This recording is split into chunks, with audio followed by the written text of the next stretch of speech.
మోదీ బాబు జోడీ ఏపీకి body social మీడియాలో వినిపిస్తున్న ఈ మాటలు నిజమయ్యాయా? నా అంతటి వాడు మరొకరు లేరని ఒకరంటారు. మేక్ ఇన్ ఇండియా జపం చేస్తారు మరొకరు. వీళ్ళిద్దరిది ఒక ఎత్తు అయితే మరొకరు నేను వస్తే కోట్లు మాట్లాడితే కొత్త ప్రాజెక్టులని ఊదరగొడుతుంటారు.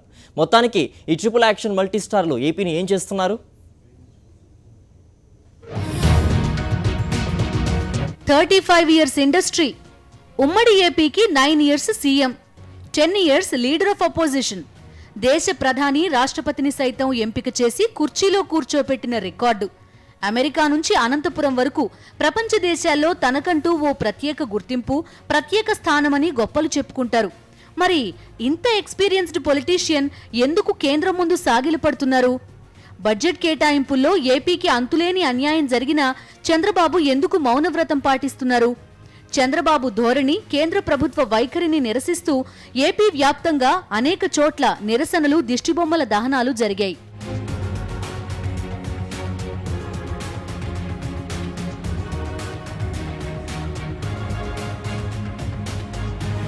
తీవ్రంగా అన్యాయం జరుగుతూ ఉంది. రెవెన్యూ లోటు ఇవ్వలేదు, పోలవరం ప్రాజెక్టుల నిధులు 100 కోట్లతోనే సరిపెట్టారు, అమరావతి నిర్మాణానికి నిధులు ఇవ్వలేదు, విశాఖ రైల్వే జోన్ ప్రకటించలేదు, కడప ఉక్కు ఫ్యాక్టరీకి నిధులు ఇవ్వలేదు. రాష్ట్ర విభజన బిల్లులో పొందుపరిచిన ఏ ఒక్క అంశాన్ని కూడా అమలు చేయకుండా ఇవాళ పూర్తిగా నిర్లక్ష్య వైఖరితో నరేంద్ర మోడీ ప్రభుత్వం వ్యవహరిస్తూ ఉంటే ముఖ్యమంత్రి చంద్రబాబు నాయుడు గారు నోరు తెరవడానికి కూడా జంకుతూ ఉన్నాడు. మరి నరేంద్ర మోడీ అంటే చంద్రబాబు నాయుడు గారు ఇంతెందుకు భయపడుతున్నాడో మాకు అర్థం కావడంలే. వాళ్ళు ఏమైనా 8 కేసులు పెడతామన్నారా, లేకపోతే జైల్లో పెడతామన్నారా, లేకపోతే ఒక ముఖ్యమంత్రిగా స్పందించాల్సిన బాధ్యత మీకు ఉందా లేదా? చంద్రబాబు నాయుడు గారికి ఇవాళ మేము కోరుతా ఉన్నాం.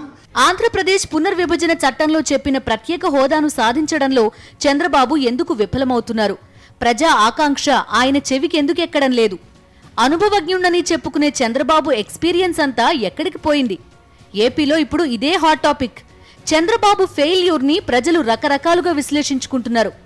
ఏరికోరి అధికారం అప్పగించినందుకు తగిన శాస్తే తమకు జరుగుతోందని ఆంధ్ర జనం గగ్గోలు పెడుతున్నారు. ఈ ప్రజలకు కావాల్సింది చంద్రబాబు నాయుడు గారి కన్నీరు కాదు. ఆయన మీద ఎంతో నమ్మకం పెట్టుకొని ఆయన చాలా అనుభవజ్ఞుడని చెప్పేసి ఆయనకి పట్టం కడితే ఈరోజు కన్నీళ్లతో ఈ రాష్ట్ర ప్రజల్ని అవమానించే విధంగా చేస్తా ఉన్నాడు చంద్రబాబు నాయుడు గారు. ఈ రాష్ట్ర ప్రజలు కోరుకుంటుంది ప్రజా రాజధానిని, సాగునీరు, తాగునీరు, ఇవన్నీ కూడా కోరుకుంటా ఉన్నారు. ఎన్నికల ముందు చంద్రబాబు నాయుడు గారు, బీజేపీ చాలా గొప్పగా చెప్పుకున్నాయి. చంద్రబాబు నాయుడు గారు, మోదీ గారు కలిస్తే అభివృద్ధి, ఈ రాష్ట్రాన్ని దేశంలోనే అగ్రగామి రాష్ట్రంగా తీర్చిదిద్దుతామని చెప్పేసి ఆ రోజు చెప్పుకొచ్చారు. ఈరోజు పరిస్థితి ఏంటో ఒకసారి ఆలోచించాల్సిన అవసరం ఉంది. వెంకయ్య నాయుడు గారు, చంద్రబాబు నాయుడు గారు ఎక్కడ కలిసి మీటింగ్లు పెట్టినా కూడా ఒకరినొకరిని పొగుడుకుంటమే. వెంకయ్య నాయుడు గారికి మామూలుగా కృతజ్ఞత చెప్పినా కూడా సరిపోదు. ఆయన ఈ రాష్ట్రానికి చేస్తుంది అసలు ఏ చరిత్ర మరవలేనిది అన్నట్టు మరి చంద్రబాబు నాయుడు గారు చెప్తా ఉన్నారు. ఈరోజు అడుగుతా ఉన్నాం, ఏం చేస్తున్నారు ఈ రాష్ట్రానికి?